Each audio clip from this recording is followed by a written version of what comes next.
Hello, everyone. Welcome to Penny Press, otherwise known as, of course, you know I'm April. And this is Harley. We are enjoying our Thanksgiving evening. Thanksgiving Eve evening. I'm getting ready to go to my daughter's and start help cooking, but I wanted to get a video out because I hadn't done any stories for a while. And I know some of you like hearing my stories. I have 5 to do. These are just short stories. That's why I'm putting them all into one video. I hope you guys have a good Thanksgiving with your families. Maybe by the time you see this, it probably will be Thanksgiving Day. So I hope your Thanksgiving Day is just wonderful. I was down in Ironton, downtown, I think it was last night. And I saw the Christmas tree. Ironton's getting ready for Christmas. Here's their tree. I guess you would call this town square, but I just call it the fountain because that's where the fountain's at. So most everybody in town just calls it the fountain. But they've put their Christmas tree up. They're getting ready for Christmas, and it looks really pretty. Ironton's starting to look a lot like Christmas. So, the stories I'm going to do for you today are just some short stories. Because if I just took one story and it's so short and tried to put it into a video, it wouldn't make for a very long video. So, I'm going to put all 5 stories into one video. And I hope you enjoy them. Now, I'm planning on doing an interview or just a sit down and coffee time and some small talk with Beth Rist on her channel soon. I'm looking forward to doing that. And let's get started with these stories. Now, I've made some notes. So, when you have a lot to remember, it helps me to make notes. So, I'll try not to read the stories to you, but rather try to tell the stories to you and show you like maybe some articles or things that I've found that pertains to stories. Okay, so you know when you get on social media and you see that something has happened in town or even in the region, in our region here, the tri-state area. We live in an area where we're right across the river from Ashland, Kentucky, and Huntington, West Virginia. So it's the tri-state area. Ohio, Kentucky, West Virginia all meet here. So when something happens in this area, it's such a small area that everybody knows about it. And it's put on social media, either on the news or in the newspaper. And you'll see comments, and I don't know if you saw these comments, but some people will say, well, you never saw those things happen back in the day. Those things never happened way back in the day. So I don't understand that. I don't know if these people just aren't aware of history, local history. But yes, these things did happen, believe it or not, 100 years ago. Things that happen today happened back then. Even worse things happened back then than what we see today. So I'm going to bring that to you and show you and tell you about some of the things that happened back in the day. In April, a lot of these stories take place in April. I don't understand that, but I think 4 of them take place in April. So, April 16th, 1915. Now, let's think about how how things are today, in today's world. We all know that we have a tremendous, horrible drug epidemic. We have it here in Ironton. It's in Huntington, West Virginia. It's in Ashland, Kentucky. I think the drug epidemic is everywhere. It affects every state and every city in the United States. So, yes, we have a drug epidemic. But would you think that over 100 years ago, 110 years ago, that there was a drug epidemic in Ironton, Ohio? because I don't think I even realized that there even would have been. You think more back in historical times about moonshiners having moonshine stills and running moonshine and making moonshine and prohibition, and we all know about prohibition. But let's talk about April the 16th, 1915 in Ironton, Ohio. Revenue men made a raid at Ironton. Federal Internal Revenue officials from Portsmouth, Ohio, which is about 30 minutes from Ironton, in Scioto County. It's the next county over from Lawrence County. But these revenue officials came from Portsmouth to Ironton, and they returned to Portsmouth with a large quantity of opium, morphine, cocaine, hypodermic syringes, and needles. And they seized all these drugs right here in Ironton, Ohio. They took them back to Portsmouth, and the newspaper article says it was the largest haul ever made by the federal officials anywhere since the passage of the Harrison Anti-Narcotic Law. So, I saw in this article the Harrison Anti-Narcotic Law, so I wanted to tell you what it was. The Harrison Anti-Narcotic Law was passed in 1914, decades before the DEA was ever founded. The law required narcotic manufacturers, sellers, and distributors to register with the Bureau of Internal Revenue under the United States Treasury Department. So this law was the first comprehensive law in the United States to regulate whole classes of drugs. So today you think about, we have drug classes to do with narcotics and how they have to come from pharmacies, but they are classed.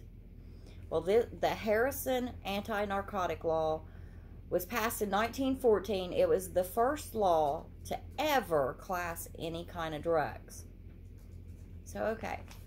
The Federal Internal Revenue officials stated that they thought they had uncovered one of the largest narcotic stills in Ohio at Ironton. Now, when these feds came to Ironton, the place that was raided was said to have been operated by a woman, but they didn't say what her name was. So in 1915, whatever place they raided and got all these drugs was operated by a woman. That was very unusual also. Among the drugs confiscated were 2 12-ounce bottles each, which was more than half full of morphine. A large tablespoon that was blackened by lamp soot. Now you have to think, it was 1915. They didn't have cigarette lighters. So they used maybe coal oil lamps. So the spoons that they said, which were blackened by lamp soot, had been used to contain morphine that was heated in the spoon by a coal oil lamp, I'm assuming, to be used for injection by the victim of the drug. The officials told the newspaper reporter that there were evidence that the still, now they called it a still, just like, I'm assuming just like they called a moonshine stills, but they called it a still. So the evidence was that the still was doing an enormous business, not only in morphine and opium, but also in cocaine.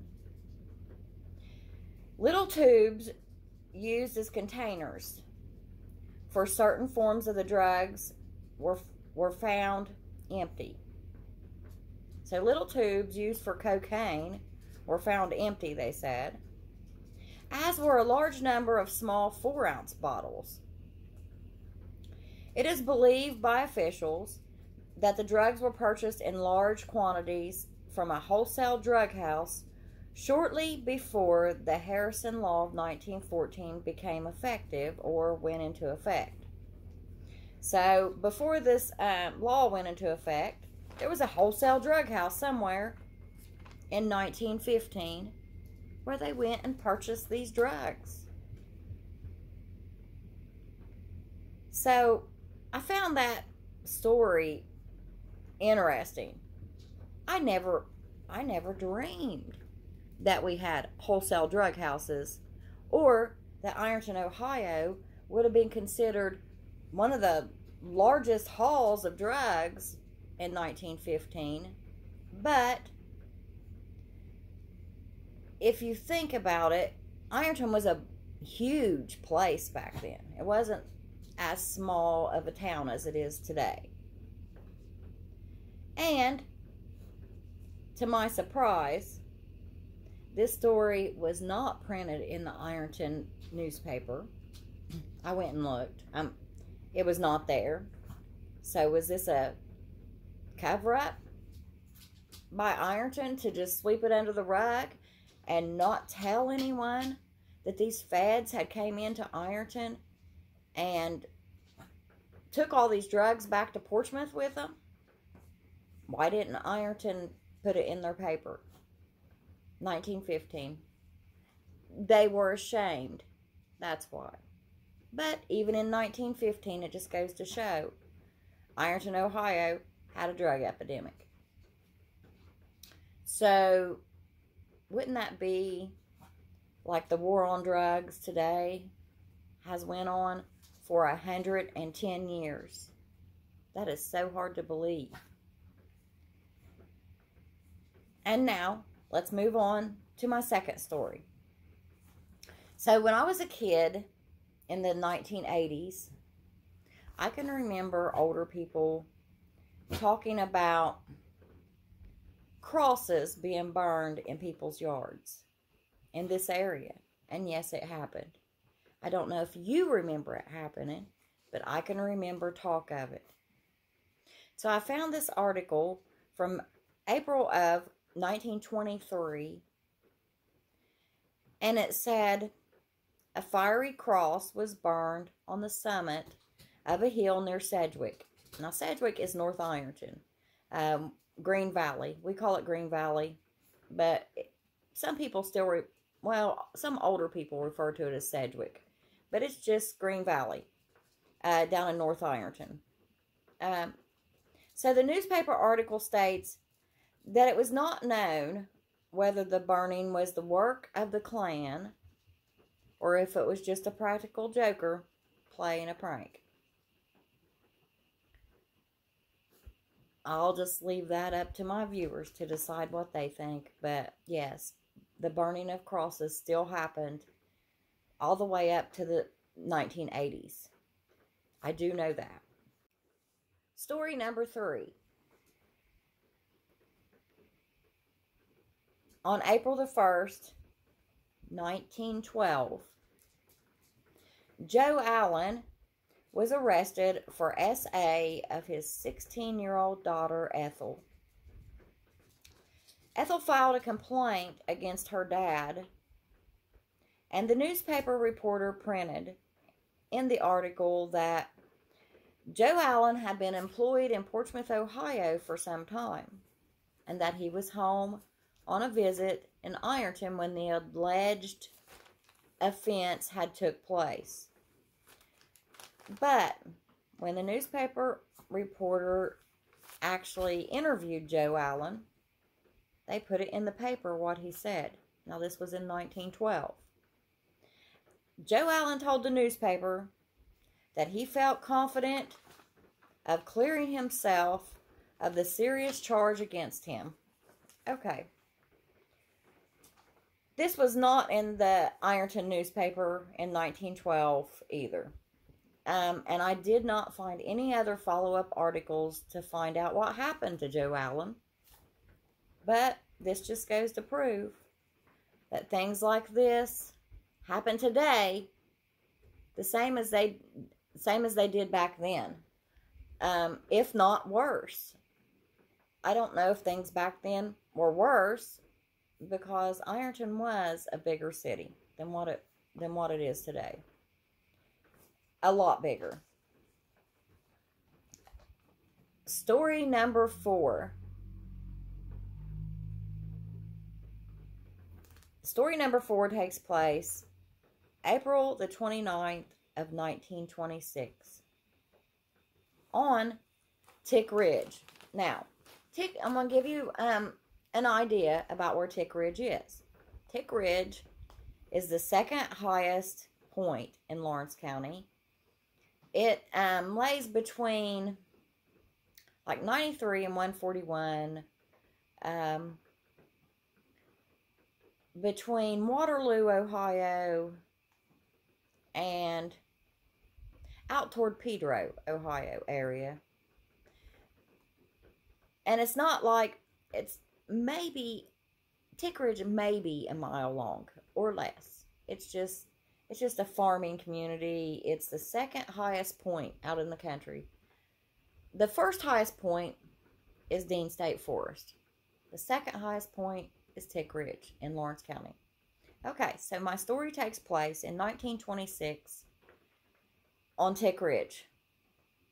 A boy by the name of Roy Yates was 17 years old, and a girl by the name of Stella Benton was 9 years old.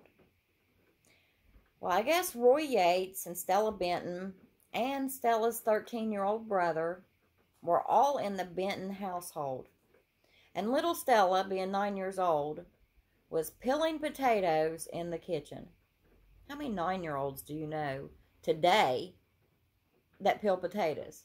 This was in 1926. So it just goes to show you the responsibility of a 9-year-old in 1926.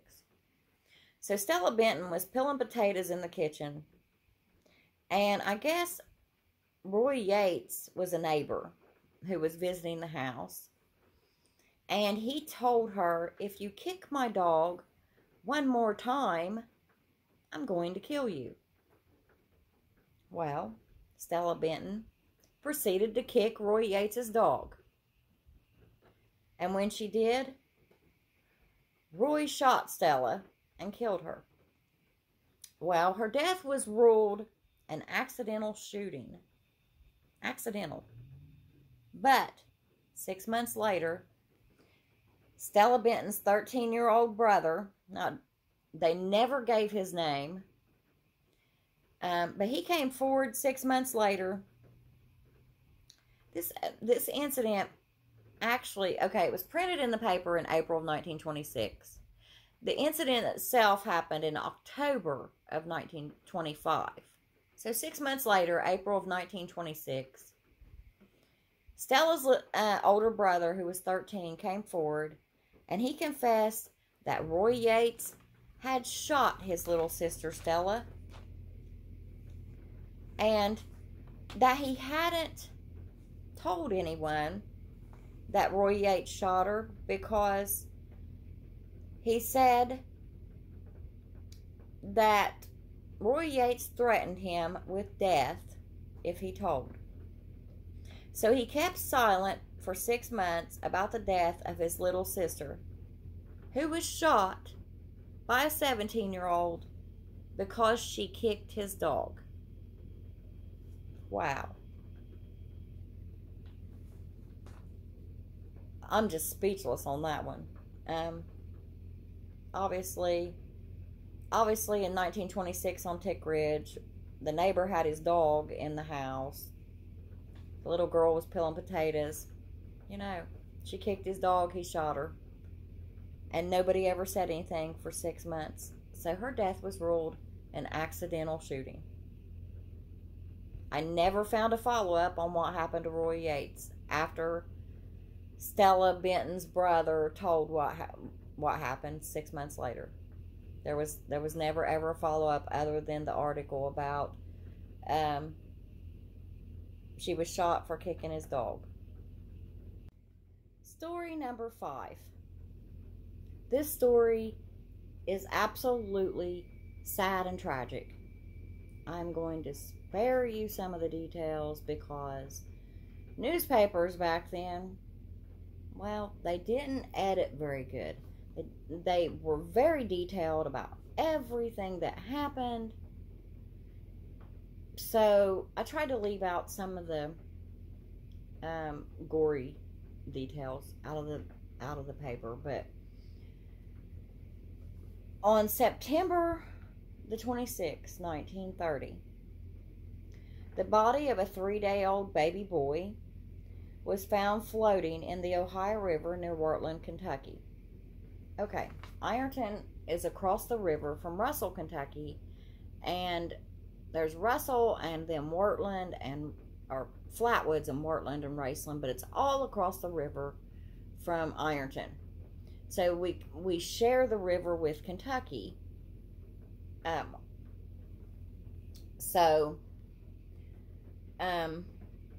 The Ironton Bridge runs, the Ironton-Russell Bridge runs from Ironton into Russell across the Ohio River. And I do have a 1925 picture of the Ironton-Russell Bridge. So, John Foster and his wife, they lived on a houseboat. And that was not uncommon back in these days. I've seen several people that lived on houseboats in the river. We don't see that today. But they did have houseboats and that they lived on in the river. So John Foster and his wife lived on this houseboat on the Ohio River near Wurtland, Kentucky. And they are the ones who found the naked 3-day-old baby boy floating in the river. Can you imagine being on a houseboat in the river and seeing a naked 3-day-old baby just floating down the river? It would be horrid. So the newspaper article that I found says that the indications were that the baby was murdered before being thrown into the Ohio River, or that the baby died when he hit the side of the bridge when he was thrown from the Ironton-Russell Bridge out of a slow-moving car that was going over the bridge. So the investigators, they leaned toward, there was a slow-moving car that went over the Russell Bridge. I call it the Russell Bridge. It's the Ironton-Russell Bridge, but just the Russell Bridge. A slow-moving car going across the Ironton-Russell Bridge. They felt that someone threw a 3-day-old naked baby out of this car. That's what the investigators came to the conclusion of. That this baby hit the guardrail before going into the Ohio River. Because he had a head injury. Well, he had more injuries than that, but he had a head injury. And that's what they came to the conclusion that happened. This happened in 1930. People say those things didn't happen back then. Yes, they did. And even worse. So the Fosters, they found the baby in the river that had been thrown off of the bridge. And he was taken to Carmen Funeral Home. And the paper simply says that he was buried in Wurtland, Kentucky. I cannot find where the baby is buried. My guess is he's in an unmarked grave. And everyone that knew where this baby was buried at is no longer with us. So finding the grave of this baby has not been easy, because believe you me, I have tried. I might eventually find that. And of course, if I do, you're going to be the first to know about it. So these are my Thanksgiving Day stories. Straight from not the local newspaper. These stories came from a different newspaper. about Ironton. I do find stories in other newspapers in other towns. But I hope you guys have a happy Thanksgiving. Have a wonderful day. I'm going to be working on some more stories for you soon. And get those out to you. I definitely have more stories. I have a lot of stories. I have a whole box of nothing. It's like a tote. I have a whole tote of nothing but stories that I want to get out to you guys, because some of them are really interesting, and I know a lot of you enjoy listening to them. So I want to bring that out to you. I had a viewer who commented on my YouTube channel, and he said, sometimes people can't read, so they really enjoy listening to your stories. And I never really thought of it that way, but I wanted to thank that viewer for his support on my channel. I want to thank you all for your views and your support on my channel. I love hearing from you. I get a lot of outpouring messages from my viewers, and thank you. But I just want to show you, this is one folder, April's junk drawer, I wrote on it, because it's not really junk, but it's stories. It's interesting facts that I'm going to bring to you. I have the information. I'm going to get it to you soon. Like I said, have a wonderful Thanksgiving with your families. I'm going to go cook now so that my family can eat. Well, I'm going to go help cook. I'm not cooking this year. My daughter is older. I'm going to go help her cook. So it makes it a little easier on me. You guys have a great Thanksgiving. See you next time. Bye.